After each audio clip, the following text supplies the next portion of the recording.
Good evening.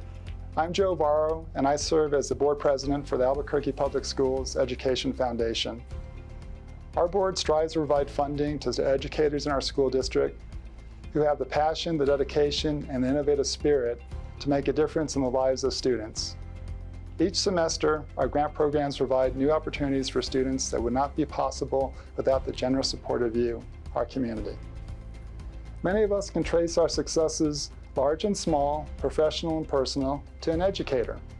I would like to recognize Robert Salazar.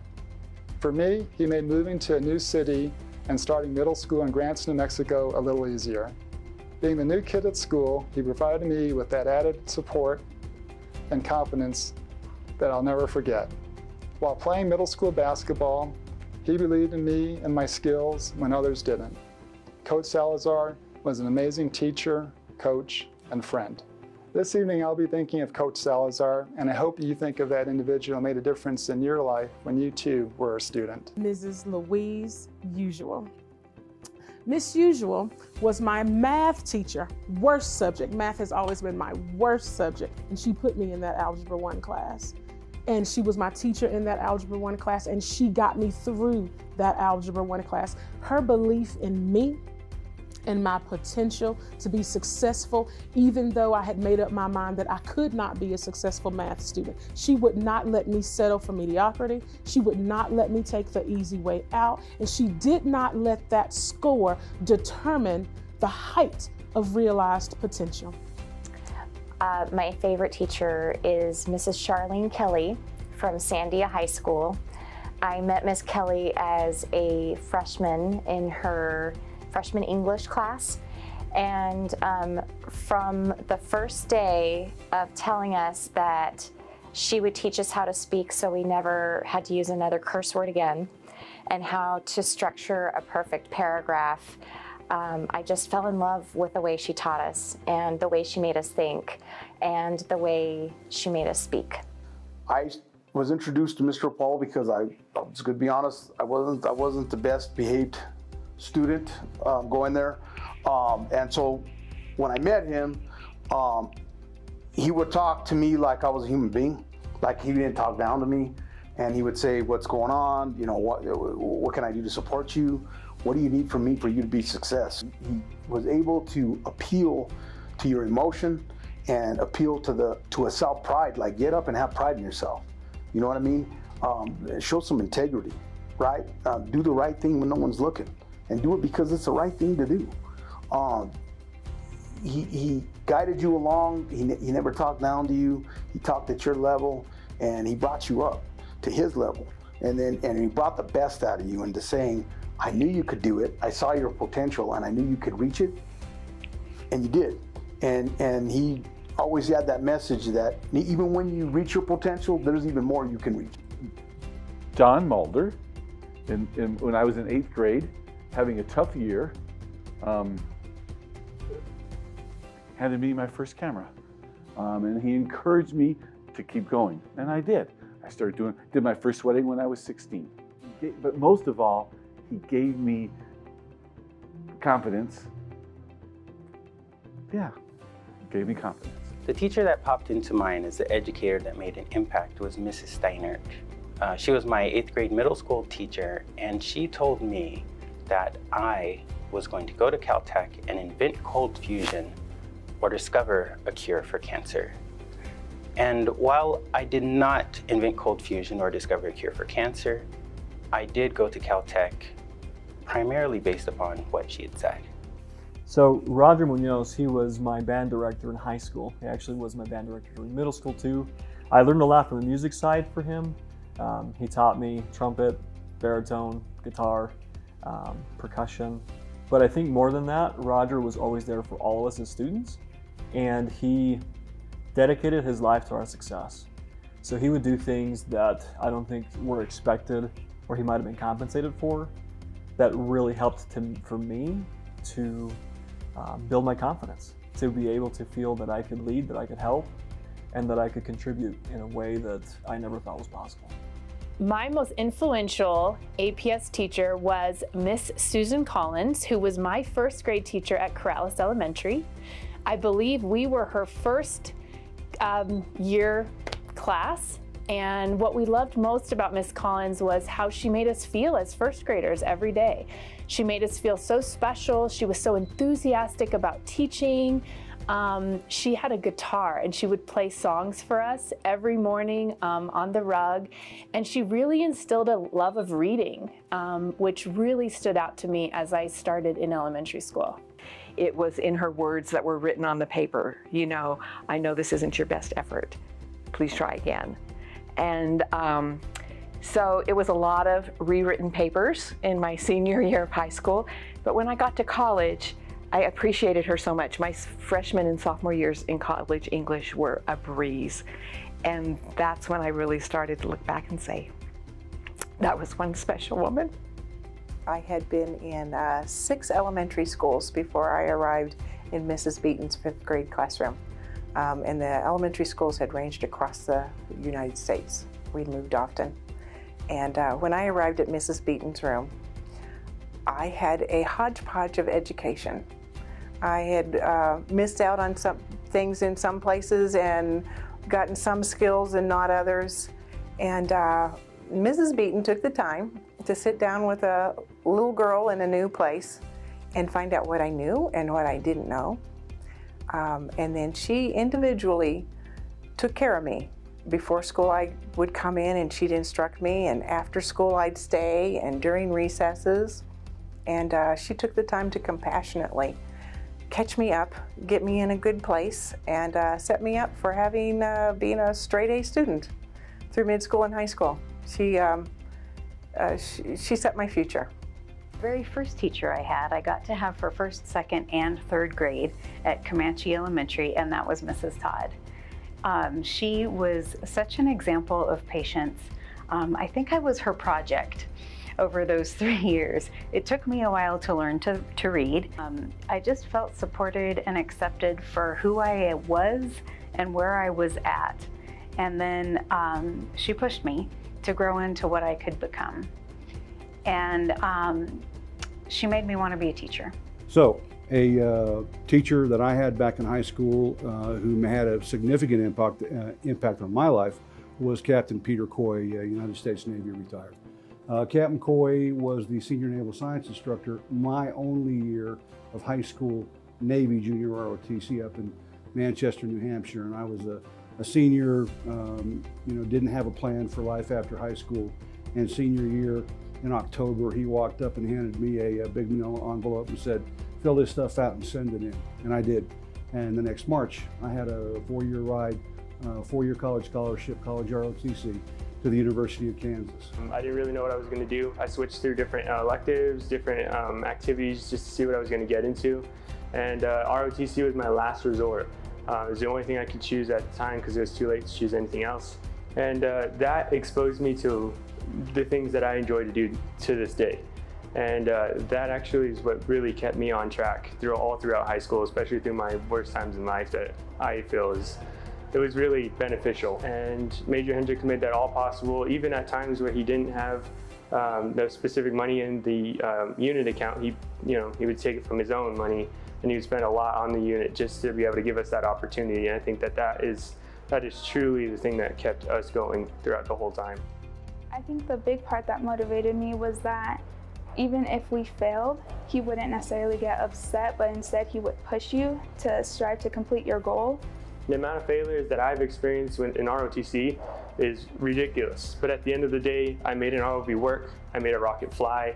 I had all these successes. We went and competed in the mate tournament. We placed very high, which we hadn't done originally. So, just having those failures and knowing that those setbacks would affect us at all times is one of the reasons why I stay here. New Mexico Tech is a very difficult school to be at. I mean, even last week in one of my classes, we're using multimeters, and probably 90% of the classes never used one, but thanks to Major Hendricks, I had already had that experience of using one. Well, I think Ms. Sanderson did a couple things. One, she showed me the importance of really caring about students and meeting them where they are. And I think she really created an environment where we could thrive and we could really feel like we were part of the school and we were important. And so as a teacher, I tried to make my kids feel like they were important, that they really mattered, and to give them work that was meaningful and that was interesting to them. You wanted to come to school because every school day was an adventure. He was enthusiastic, a great teacher, and made me want to be a lifelong learner and enjoy reading, enjoy learning about things, enjoy trying new things without worrying about failing. But Mrs. Cerna is actually my mom, and she was a teacher when I was in elementary school. And she's the one that really taught me all about life, all about teaching and loving being at school. We would read together every night, and so we had adventures, reading Gulliver's Travels and James and the Giant Peach and all the best books there were. I had lots of great teachers when I was at APS, but someone who really stands out is my activities director in high school, Mr. Goff. He is the funniest man on the planet. In fact, he's a professional comedian. And it was such a gift that he shared that humor with us every day. Being a teenager can be really hard and you can have some really bad days, but just having someone there to crack a joke, find a way to make you smile can change your whole day. And he put so much effort into making the high school experience a great one, whether it was assemblies or homecoming or just daily announcements. They were always such an event. And he made us all feel so special, and I just don't even think I'd be where I am today if it wasn't for him and the impact he made on my life. A lot of times, especially as a teen, there's a lot of self-judgment. There's a lot of what I don't have, and I did come from a family that wasn't of means by any means, and so and it was tough in a lot of cases. And so she just helped me remind myself of my precious gift, my ability, my skills, my presence. I can remember being in 5th grade, and Mr. Abeta came into our 5th grade classroom, and he had a guitar. He was a tall man, and he sang in Spanish. And I remember that moment, looking up at him, and as he sung such a wonderful song, that I wanted to be just like him. He gave me the pride in who I was as a Northern New Mexico young student. And he gave me the confidence to do what I put my mind to. So I'm very grateful to him. I had many great teachers throughout the years, but he gave me the gift of education. He gave me the gift of pride in culture, in language, and he gave me the motivation in my own career to become a bilingual educator, something that I carry with me to this very day. I graduated from Sandia High School in 1990, and Miss Tinnen Hoffman was my junior year humanities teacher, and she taught the literature portion. And I'd never really thought of books before as coming to life, and she had these big, beautiful red fingernails, and she would wave them. She was really tan, and she would wave them, come back to me, and she would animate the books with her hands. And she taught me to look at literature in a whole new way, and it's really helped me to become a good writer and a lover of books. So I had Mrs. Tennant also. I graduated from Sandia High School in 1981. Katrina and I worked together, and we found it fascinating that when we were just talking about this event that we had the same favorite teacher. So she truly made an impact on thousands of lives. I had the blessing to have her both my freshman year and junior year for humanities. We had amazing experiences. We can remember Colonial Day and dressing up like colonial times, fixing colonial food. I also share Katrina's appreciation that because of Mrs. Tennant, I think I am a better critical thinker and definitely a better writer. Well, I've been asked a lot of times why I am a board member. And I guess my only consistent answer is that both of my parents were educators, and particularly my mom. She was a 4th grade teacher for about 30 years. One of the things that I like about what my mom did was about experiential learning. It was about life skills. It wasn't about academics necessarily. It was about civics. Coach Dooley is definitely a major impact in my life. Everything from leadership and relationship building. He was the high school basketball coach that I grew up in Alamogordo, New Mexico. And he always pushed me and made me a better person, and always made me strive to get the best out of myself and out of my teammates and everyone around. So Paris Beam was my first grade teacher, and I was very fortunate to have a ton of amazing teachers. But I specifically remember in first grade learning how to spell dinosaur and rainbow on the same spelling test and thinking that I was a genius, that these were the hardest words in the universe, but I had mastered them. And it was that day that she unlocked my desire to learn more, to learn as much as I could, and to prove that no matter how hard it was or what the word was, I could spell it, I could do it, and I was ready to learn it. And he influenced me to become a social studies teacher. He was my world history teacher, and he really made history come alive, and I just loved the subject. It made me want to travel, it gave me great interest in the world around us, and it influenced me to become a history teacher, which I did, and ultimately teach U.S. history and world history, which is what he taught. So Mrs. Brazil was my third grade teacher at Comanche Elementary School, and she was awesome. To this day I remember her. I had issues with my attention span, and she was patient but disciplined with me. And before the end of the year in spring, she gave each of us a book that she thought we'd like. And I have that book to this day, and she really, really helped with my interest in reading. So David Westerfield was the guy that taught me that you teach your passion. This is 1980, and he is a teacher here at El Dorado that decided he loved anthropology. You don't teach anthropology in high school. I think I may be the only one right now that teaches anthropology, and he was that for me. He was passionate. He would come in and he'd have the biggest smile on his face, and it just everything exuded from him in terms of how fun this topic was, and so much that you could learn from it. And he would drag you along kicking and screaming, and everything that you did was just passionate about it. And I think more than anything, I walk away thinking that teacher loved what he did, and because of that I learned. And so that was my example. That's the guy I want to be. She, Mrs. Usual, is a superstar in my life. She is a superstar educator. She is a superstar woman. She is a superstar human being, because clearly her work was passion work, and that is what drives my passion work.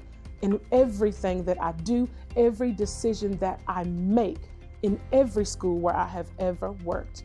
Kid first, focus always.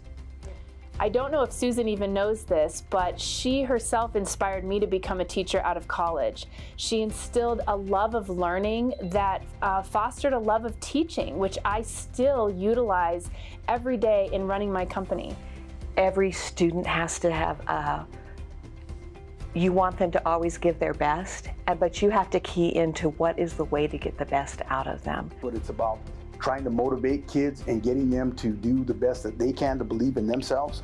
And you got to go at it 5 to 4, 6 different ways into helping them do that. Sometimes it's like 10 ways, sometimes it's 15 ways, and you're like, okay, I didn't try this angle, let me try this angle. As I've served in APS over the last several years, I've always had, whether I was a teacher or an assistant principal or a principal, a student or 5 or 10 who were kind of my projects, and students who were a little bit harder to reach or took a little bit more time or more effort.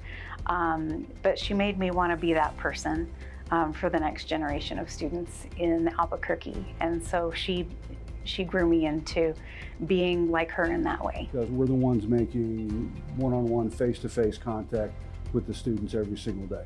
And if we're not on our A game every single day, and if we're not there working twice as hard and really looking out for the interests of the student, it shows.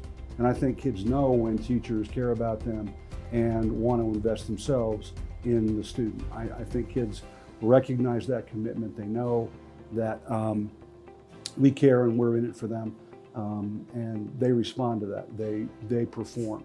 And if you're looking to get performance, establishing relationships with kids is the only way to do it. She was one of those people who not only impacted everyone she touched in the classroom, but her life and her actions and her passion and her love for the gifts that she was given just sort of carry on decades later. We worked at crazy hours and did crazy things to get things to stick in kids' heads.